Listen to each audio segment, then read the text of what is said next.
Processor architecture मधील unit 2 चे most important question PIC micro controller architecture याचे important question. चला तर मग बघूया कोणत्या इम्पॉर्टंट क्वेश्चन आहेत युनिट 2 मध्ये. Explain the program memory organisation of PIC 18 microcontroller with diagram. या क्वेश्चन मध्ये आपण आन्सर रायटिंग कसं केलं पाहिजे. आन्सर रायटिंग जर तुमचं चांगलं असेल तर तुम्हाला चांगले मार्क मिळू शकतात. आन्सर फॉर्मॅट कसं लिहायचं यामध्ये आपण आन्सर पहिल्यांदा काय करायचं, पहिल्यांदा डायग्राम काढायचं, त्यानंतर आपण definition of program memory organisation explain केलं पाहिजे आपण. त्यानंतर ॲड्रेसिंग मेथड फीचर्स हे आपण एक्सप्लेन केलं पाहिजे स्टेप बाय स्टेपमध्ये. चला तर मग बघूया पुढचा क्वेश्चन कोणता आहे. Next, explain the data memory organisation of PIC 18 microcontroller with diagram.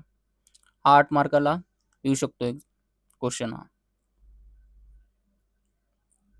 Answer कसं लिहिलं पाहिजे यामध्ये. डेटा मेमरी ऑर्गनायझेशन, रॅम म्हणजे काय, जनरल पर्पज रजिस्टर हे आपण एक्सप्लेन केलं पाहिजे म्हणजेच जीपीआर. एसएफआर आपण एक्सप्लेन केलं पाहिजे. एसएफआर म्हणजे काय असतं, स्पेशल फंक्शन रजिस्टर. हे दोन रजिस्टर आपण एक्सप्लेन केलेच पाहिजे या क्वेश्चनमध्ये. Bank organisation, data memory diagram हे आपण काढलं पाहिजे. जीपीआर आणि एसएफआर यामध्ये जो डिफरन्स आहे ना आपण काढलो तर चांगलं होईल, कारण की एक्झामिनरला स्पष्टपणे आपल्याला दिसेल की आपल्याला कन्सेप्ट आपले क्लिअर आहेत, त्यामुळे आपल्याला चांगले मार्क मिळू शकतात. पुढचा question, explain the bus architecture of PIC 18 micro controller. हा क्वेश्चन 8 मार्काला येऊ शकतो, लक्षात असू द्या. त्यामध्ये आपण काय लिहिलं पाहिजे, टॉपिक्स कोणचे, address bus, data bus, control bus, working of bus architecture आणि ॲडव्हान्टेजेस. बस आर्किटेक्चर एक्सप्लेन करताना डेटा फ्लो ॲरो दाखवल्यास आपल्याला आन्सर इम्प्रेसिव्ह दिसतं. एक्झामिनर जेव्हा चेक करतो ना त्याला एक चांगलं इम्प्रेशन पडतं आणि चांगले मार्क आपल्याला भेटू शकतात, एवढं लक्षात असू द्या. पुढचा क्वेश्चन कोणता, explain the feature of PIC 18 series micro controller. Feature आपल्याला लिहायचे आहेत, ते कोणचे आहेत, इझी आहेत, फक्त समजून घ्या तुम्ही. जर समजून घेतला तर तुम्हाला इझिली तुम्हाला एक्झाममध्ये रिकॉल होते. रट्टा मारून गेला तर तुम्ही कन्फ्यूज होसाल तुम्ही एक्झाममध्ये. फीचर कोणचे आहेत important, high speed CPU, flash program memory, low power consumption, multiple input output ports, timers, ADC, serial communication, interrupt system. 8 feature आपण लिहिलंच पाहिजे, इझी आहे ते. आणि प्रत्येक फीचरचं आपण 1 किंवा 2 लाईनमध्ये आपण एक्सप्लेनेशन केलं पाहिजे. पुढचा क्वेश्चन कोणता आहे, explain the serial port of PIC 18 micro controller. Sorry हा राहिला ना. Explain the ADC module of PIC 18 micro controller. Important question हा येऊ शकतो एक्झाममध्ये. यामध्ये काय केलं पाहिजे, डायग्राम काढलं पाहिजे, त्यानंतर डेफिनेशन, वर्किंग प्रिन्सिपल आपण लिहिलं पाहिजे, एडीसी कन्व्हर्जन प्रोसेस जे आपण काढलं पाहिजे, ॲप्लिकेशन. एडीसी म्हणजे नेमकं काय समजून घ्या. ADC analogue to digital converter असतो, हे फुल फॉर्ममध्ये लिहिलंच पाहिजे. एडीसी फुल फॉर्म लिहून त्यानंतर एडीसी ब्रॅकेटमध्ये लिहायचा आणि वर्किंग जे असतं ते स्टेप बाय स्टेप आपण एक्सप्लेन केलं पाहिजे. स्टेप बाय स्टेप जर आपण एक्सप्लेन केलं तर फुल मार्क मिळू शकतात आपल्याला.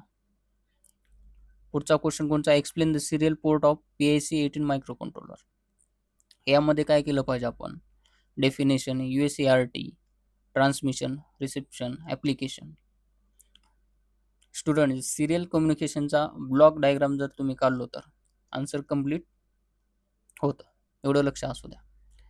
पुढचा question, explain the function of ALU, EPROM and RAM in PIC 18 microcontroller. यामध्ये एक्सप्लेन केलं पाहिजे एएलयू, EPROM, रॅम. एक्सप्लेन जर केलं तर हे कंपोनंट आपल्याला चांगले मार्क मिळू शकतात. प्रत्येक कंपोनंटसाठी आपण काय केलं, डेफिनेशन लिहिलं पाहिजे, त्याचे फंक्शन, इम्पॉर्टन्स काय आहे त्याचं. एएलयू म्हणजे काय असतं, इझी आहे, अर्थमॅटिक लॉजिक युनिट. हे फुल फॉर्म राहिला, विसरू नका. पुढचा क्वेश्चन कोणता आहे, explain the register of PIC 18F micro controller. यामध्ये आपल्याला इम्पॉर्टंट रजिस्टर आपण लिहिले पाहिजे, कोणते आहेत ते. WARG स्टेटस रजिस्टर आहे, FSR रजिस्टर आहे, प्रोग्राम काउंटर आहे, स्टॅक पॉइंटर आहे. हे आपण पॉईंट आपण लिहिलं पाहिजे, रजिस्टर लिहिले पाहिजे. रजिस्टरचे जे किमान 2 तर आपण एक्सप्लेनेशन पाहिजे प्रत्येक ह्याचे रजिस्टरचे. पुढचा क्वेश्चन कोणता, explain the interrupts in PIC 18F micro controller.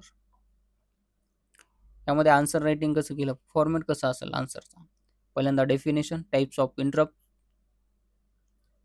Advantages आणि ॲप्लिकेशन.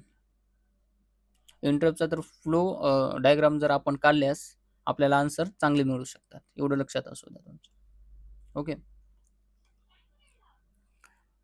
जर तुम्ही चॅनलला जर तुम्ही सबस्क्राईब केलं नसाल तर सबस्क्राईब करून घ्या डिकोडर भाऊला, आणि टेलिग्राम चॅनलला जॉईन व्हा, जेणेकरून तुम्हाला नेक्स्ट व्हिडिओ कोणते आहेत ते समजतील. टेलिग्रामवरती मी टाकतो. चला तर मग भेटूया नेक्स्ट युनिटमध्ये, युनिट 3 मध्ये. युनिट 3 ची लिंक मी डिस्क्रिप्शनमध्ये दिलो आहे. युनिट 1 चे सुद्धा मी डिस्क्रिप्शनमध्ये दिलो आहे. इम्पॉर्टंट क्वेश्चन तुम्ही तुमच्या स्टडी ग्रुपमध्ये शेअर करू शकता आणि तुमच्या मित्राला बी सुद्धा शेअर करू शकता, जेणेकरून त्यांना पण बेनिफिट होईल या व्हिडिओचा. थँक्यू.